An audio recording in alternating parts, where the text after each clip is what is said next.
Orange Misfit back with the next part of the series. We got 10 more cards to rank and review. The first one on the list is probably one of my most cherished of all my cards. Yep, classic Squirtle. Let's see how this card holds up. 121, Squirtle. Cute little Squirtle, definitely my favorite of the starters, and my favorite card that I cherish so deeply. But how is he? Not really that good to be honest. Basically just a tiny iota better than Bulbasaur. Even though Bulbasaur would probably wipe the floor with Squirtle, in most situations, Squirtle is a superior option. Bubble is a run-of-the-mill attack, with a 50% chance to paralyze can be moderately annoying to go up against, but eventually you're going to get tails and then get the stuffing knocked out of your shell. Withdrawal has got to be one of the most worthless moves in the entire card game, and I'm still convinced that was an error that it costs more than Bubble. Let's get real. Paralyzing your opponent is far more helpful than simply preventing damage, but Bubble also does 10 damage, and you're never going to win withdrawing your opponent to death. And yes, there are trainer cards and Pokemon powers that cure paralysis and prevent it from taking place, but for the most part, you're pretty much guaranteeing a free turn if Bubble is successful. So there's really very few situations in which withdrawal is a superior option, making it a nearly pointless second attack. 120, Venonat. Venonat is blah. Stun Spore is that generic 10 damage, 1 energy potential paralyzed attack that developers love rehashing throughout cards constantly. Leech Life is bad, particularly when Stun Spore is arguably the better attack and costs 1 energy less. It really depends what you're going up against, but aside from that, Venonat fails to stand out and needs evolution to matter.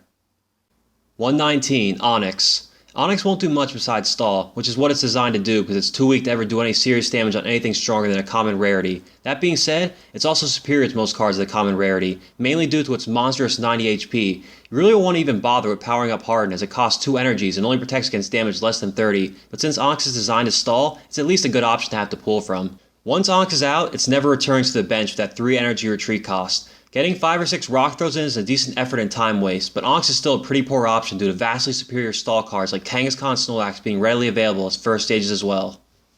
118, Spearow. Spearow is a mildly decent card with a special move and that always useful fighting resistance. With no retreat cost and a slightly higher HP, Spearow outclasses its feathered brother Pidgey. Peck is a very weak attack, but then again, so is Whirlwind. At least Peck never backfires on you. Mirror Move is generally pretty worthless as it's expensive to use and also only matches damage done to you, which is bad as Spearow doesn't have a lot of HP, so attack is rarely going to do a lot, and when it does, it means you'll be finished shortly as well. This means there are still many other first stages that surpass it and crush it like the worm under its talons. However, it's an underlooked option and can provide a few additional turns and force that not every first stage is capable of.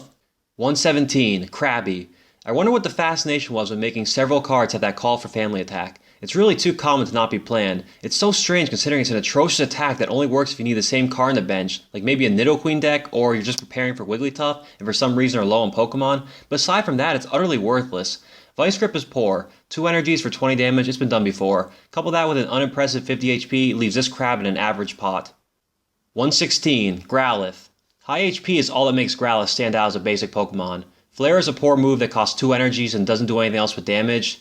It doesn't have any resistances. I'm reaching for ideas to talk about. Maybe there's just not much to say about Growlithe. Yup, he has high HP. That'll make him withstand 1 or 2 more attacks than the average Pokemon. I'll have more to say on Arcanine. 115, Starmie. I wonder why poor Starmie got such poor treatment in this card game, considering it was one of the best Pokemon in the video game. First off, it was made a water type, making it indistinguishable from the dozen other ones. Second, it's horrible. 60 HP is laughable for what Starmie needs in order to pull off its attacks. Starfree is one of the most unreasonable attacks in the game. For 3 energies, you can do 20 damage and might paralyze your opponent. There are first stage that do this for 2 energies. Why does Starmie need 3? Staryu Slap is a better attack than this. Recover is a waste because you'd actually want to get Starmie knocked out so you could replace it with something better. Honestly, if you're even using it, then that's cause for concern. It can't do anything well and is one of the biggest jokes in the original card game. Absolutely wasted potential. 114, Ekans. This card isn't Doog. Ekans doesn't get any love or recognition, but possibly because its card doesn't really warrant any. Compared to Wheel's Poison Sting, Spit Poison is trash as it does no direct damage. Wrap is better, but the extra cost for the extra 10 damage is risky consideration given its low HP. Overall, Ekans could have been devastating given its poisonous and strangle-inducing nature, but came out as a disappointment. 113, Execute. Execute isn't all that exciting of a card. It does have minimal type versatility with Psychic and Grass, but it's kind of pointless considering you need 3 unique energy cards to power it up for maximum potential, and even then it's nothing special. Hypnosis does no damage, so its best use is for stalling, while Leech Seed is just like Bulbasaur's. At least Execute has 10 more HP than him to make it slightly more meaningful. Execute is pretty lackluster, but if you have a powerful Psychic Grass deck, it could make a decent threat, especially for a first stage basic Pokemon. 112, Oddish. Oddish is okay. Its art is better than its power potential. Stun Spore is a typical 1 energy 10 damage paralyzer, and that's basically its only option. Sprout is not something you want to use unless you really love seeing Oddish on your bench. It has 50 HP, which isn't bad, but with a very common attack style, it just won't find itself planted in many decks. Alright, that's 10 more cards down. I'm still wondering what the Psychic Starfish did to deserve that poor treatment. But next time, we'll have 10 more cards, including a Tadpole, a Duck, and another Starfish. See you then.